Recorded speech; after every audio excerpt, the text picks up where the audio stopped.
तुमचे केस विंचरल्यावर हे असे ड्राय आणि फ्रीज दिसत असतील आणि तुम्हाला जर सुंदर मॉइश्चराइज कर्ल्स असे हवे असतील तर हा स्टायलिंग व्हिडिओ तुमच्यासाठी. शॅम्पू आणि कंडिशनर झाल्यावर स्वच्छ थंड पाण्याने मी केस धुतलेले आहेत. आता स्टायलिंगसाठी लागणार आहे 2 प्रोडक्ट. एक तर कर्ल क्रीम किंवा लिव्ह इन कंडिशनर आणि दुसरं म्हणजे हेअर जेल. स्टायलिंग प्रोडक्ट्स वापरायच्या आधी तुमच्या केसांमध्ये एवढं पाणी असलं पाहिजे, ज्यामुळे स्टायलिंग प्रोडक्ट्स छान काम करतात.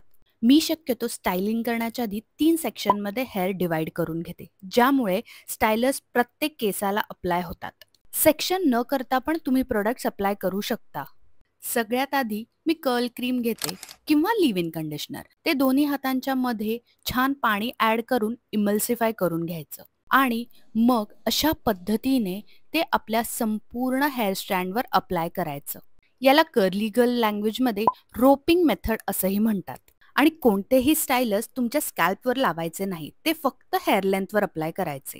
कर्ल क्रीम अप्लाय करून झाल्यानंतर मी हेअर ब्रशच्या मदतीने संपूर्ण केस विंचरून घेते आणि व्हिडिओमध्ये दाखवलेल्या पद्धतीनेच केस विंचरा, कारण त्यामुळे स्कॅल्पला केस चिकटत नाहीत.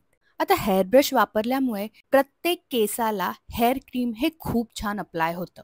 आता ही खूप इम्पॉर्टंट टिप आहे. स्टायलिंग करत असताना जर तुम्हाला जाणवलं की ओल्या केसांवर फ्रिज दिसत आहे, तर लगेच स्प्रे बॉटलच्या मदतीने केसांवर संपूर्ण पाणी पुन्हा स्प्रे करायचंय आणि मग स्टायलर वापरायचंय. आता आपण वापरणार आहोत हेअर जेल. जसं आपण कर्ल क्रीम अप्लाय केलं आहे तशा सेम पद्धतीने आपल्याला हेअर जेल वापरायचं आहे. आता मला ना नेहमी सगळे विचारतात, अगं हेअर जेल वापरल्याने केस गळतात का गं? पहिली गोष्ट म्हणजे तर ते गळत नाही, कारण ते आपण स्कॅल्पवर अप्लायच करत नाही, ते फक्त हेअर स्ट्रँड्सवर अप्लाय करतो. आता बरेच जण हेअर जेल अप्लाय केल्यावर हेअर कोंब करत नाहीत, पण मी करते. मला खूप छान मॉइश्चराइज, डिफाईन आणि सॉफ्ट कर्ल्स मिळतात म्हणून. स्टायलिंग झाल्यानंतर हाताच्या ओंजळीत असे केस घेऊन ही स्टेप फॉलो करायची आहे. याला म्हणतात स्क्रंचिंग, ज्यामुळे कर्ल फॉर्म होतात. आता या सेम पद्धतीने आपल्याला संपूर्ण केसांवर अशाच प्रकारे कर्ल क्रीम आणि हेअर जेल अप्लाय करायचं आहे. नेहमी हेअर जेल आणि हेअर क्रीम हे कर्ली गर्ल फ्रेंडली घ्या. कर्ली गर्ल फ्रेंडली का? तर त्यामध्ये कुठल्याही प्रकारचे हार्मफुल केमिकल्स नसतात म्हणून, ज्यामुळे खूप डिफाईन कर्ल्स मिळतात. आता व्हिडिओमध्ये मी वेगवेगळ्या प्रकारे कसे कर्ल स्टाईल होतात, ज्यांनी डिफाईन कर्ल्स मिळतात हे दाखवलेलं आहे.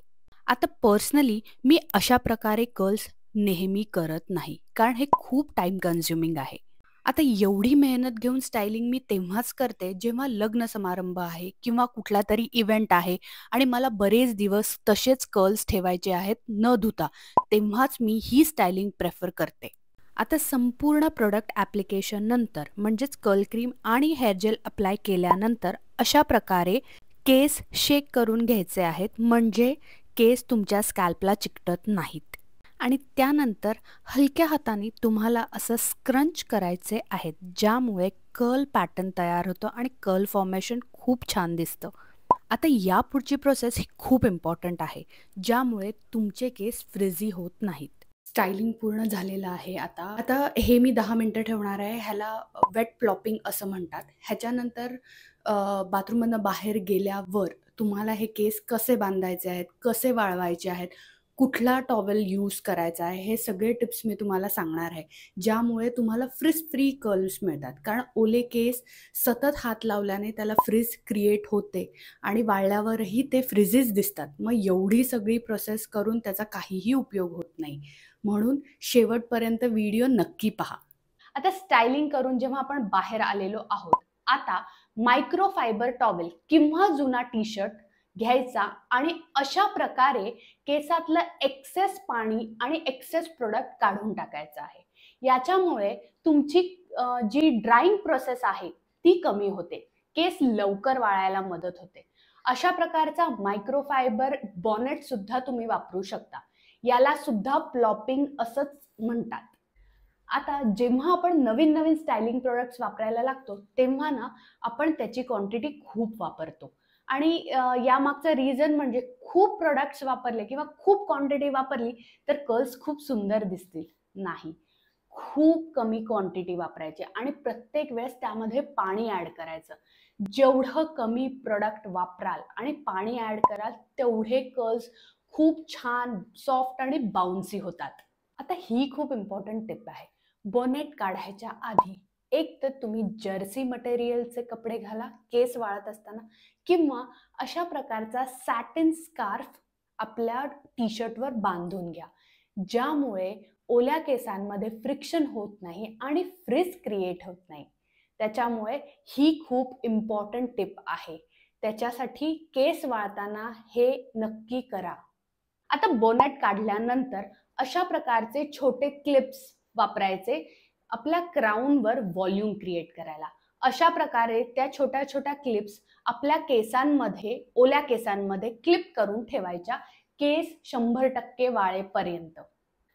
आता हा प्रश्न मला नेहमी विचारतात, एवढे स्टायलिंग प्रोडक्ट्स वापरते, केस डॅमेज नाही का होत? तर नाही.